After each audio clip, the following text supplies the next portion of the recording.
What up, dudes? It's Gaz, and welcome back to the Warframe video. So, I know it's a couple days late, but I still want to do this week in Warframe for the second week of September here.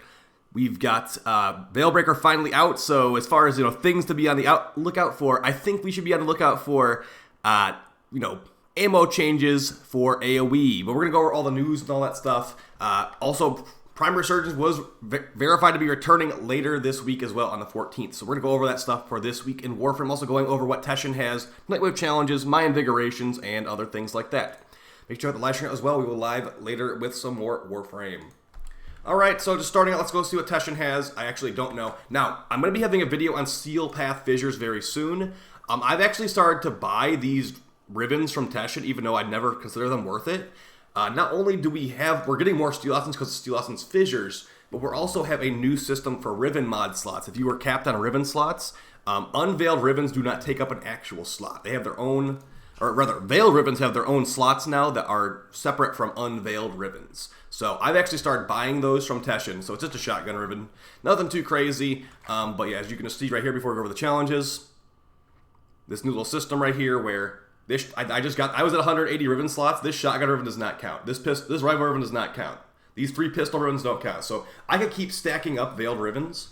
And I also have more Steel Essence now because I've been doing Steel Path Fissures. So really good stuff there. Let's go over these Nightwave challenges. And I have a feeling they're going to be pretty easy this week. I just saw a couple on the navigation console right there. But let's see what we got here. Alright, so keep in mind, a lot of people are already past level 30. So this is just going to be for bonus points. Getting some Nora creds pretty much. First challenge, we've got Polarize. Polarize a weapon, a companion, or Warframe not in the simulacrum. Very straightforward there. You can form a Styanax, the frame that everyone got for free. Maybe put like a V polarity on him or like a dash polarity for some more range or strength. He's really good with strength, so I highly recommend a V polarity. Complete 3 rescue missions. Very, very straightforward. The rescue mission on Europa, the ice planet, is really fast. But most rescue missions are very fast, so just whatever one you click on is the one. It's not going to take very long, honestly.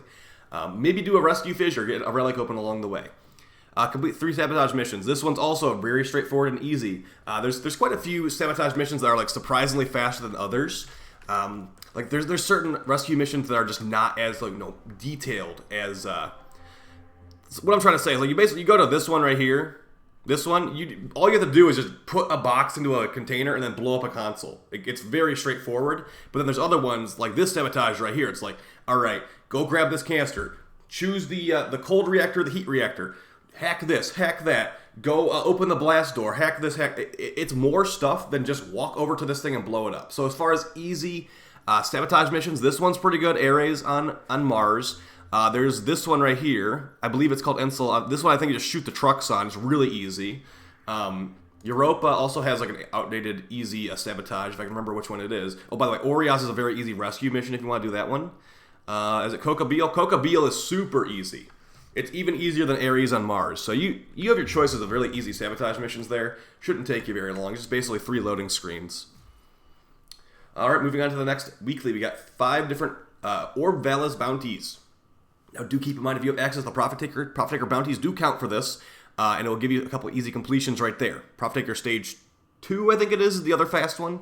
So you can do the boss fight and Stage 2 for 2 out of the 5, and then just do, like, easy, quick, low-level ones if you really want to. These ones usually aren't worth the time. This is normal weekly for 5 bounties, so I don't usually do those, but it's up to you. Catch 6 rare servofish in the Orb Valis. If you are looking to get some more Aya for Prime Resurgence coming back later this week, you can go catch some rare servofish. I usually catch the I don't know what they're called, but you don't even need bait most of the time. There's a cold and a warm cycle on Venus, and lots of different fish will spawn either in the cave or in the actual coolant lakes themselves. As far as Elite Weeklies, we've got some pretty easy looking ones right here. We got Eximus, Executioner, kill 100 Eximus. Pretty straightforward, just basically blow stuff up, kill enemies, and you're good to go. 100 of those. I already did 9 in like 1 mission, I'm guessing. Resource Scavenger. Collect 20 different resources of any type. So, think about it. You go into a mission. Let's say you go into like a Kuva mission. So, what do you get in a Kuva mission? Well, we look at what planet we're on. We've got Mariana on Earth. So, not only am I going to be getting the Kuva resource, I'll be getting whatever else Earth is going to drop. So, I'll be getting Ferrite, Rubido, Neurodes, Detonate ampule. That's like 5 or 6 right there. So it's not really too hard. Just do like missions on like 3 or 4 different planets and just like pick up like a decent amount of stuff, and you'll be easily completing that. Doesn't even feel like an elite weekly, but it is. So I'll take it. Moving on to the credit offering store. Let's see if we get anything important or good for Veilbreaker. Just the standard stuff here at the top. If you are a new player and you don't have any Nightane extract, this is the place to get it. Don't waste your Nora creds on anything else. I'd say getting this is very, very important as a new player. As far as helmets, we've got, this is up to personal preference, what you think looks cool. This Gauss helmet looks nice. I like that Gauss helmet. I usually rock that. The Wisp helmet's decent. If you don't have Wisp Dax, you can still use it if you have Wisp Dax. Garuda Bathory helmet is nice. Really up to you guys. Nothing too phenomenal in here, it seems like. But as far as aura mods, looks like we got 3 to 4 good ones this week. So we got Rifle Amp increasing the damage of rifles. Probably the weakest one of the bunch this week, but still usable. Increases weapon damage for like Tiburon and all that. Enemy Radar, one of my most used aura mods personally. It lets you see where enemies are. Lets you know, like, you don't even have to fully be looking at the screen in some situations when you have Enemy Radar equipped. You just look at the mini-map, shoot a Brahma shot, or shoot a Tankor shot in the direction of all the red, and they blow up, and then you can see where the new enemies are spawning or running towards you on the mini-map. So very good for kills per second for me. At the same time, you have enemy radar on your companion a lot of the time too, so it's redundant in some areas, but also not redundant entirely because it stacks on top of that. So I recommend it, but it's also not a must-have if you ask me. Holster Amp. Now, this one was changed recently. This used to be Holster Speed. Now it is on equip increased damage. This does work for certain abilities, not all abilities, but certain abilities, including Stynax's Spears. So if you want to try this with Stynax's Spears, be my guest. It does work. It's just a little bit annoying to do because it's for 3 seconds. On equip, 60% damage for 3 seconds. Stynax's cast animation is a good like half second, 1 second, so it's 2 seconds and 60% damage. Not really worth it, but you can try it out if you want to, and it does work on other stuff as well. If you're constantly swapping weapons, it's pretty cool. So I'd recommend getting this one just to have it. And also Sprint Boost, just makes you run faster. That's good. I mean, this is a speed-based game, so running faster is always a good thing. As far as Mastery Fodder, we've got Plasma Sword Blueprint, Dark Sword Blueprint, and the normal Glaive Blueprint. Get them if you want the Mastery.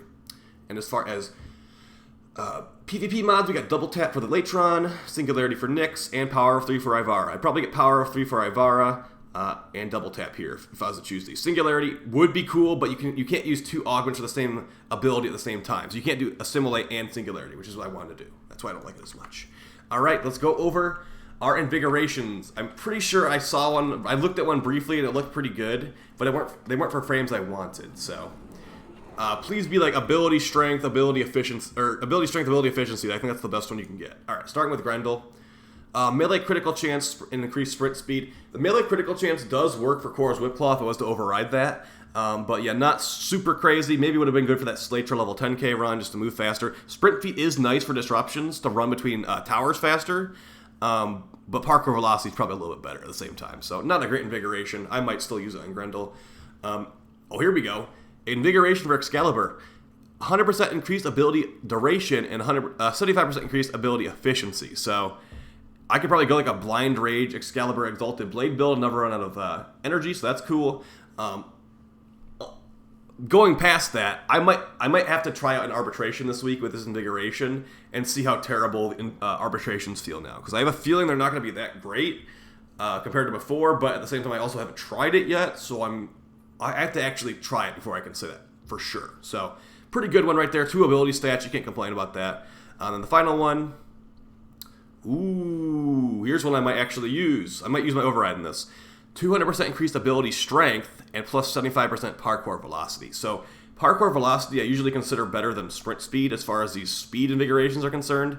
And ability strength, 200% is a huge chunk. So yeah, we'll see. If you guys have any ideas for who I should put this on for a future video, let me know. I'm not going to do Saren, even though I haven't really done a Saren power strength invigoration override video before. It could be interesting.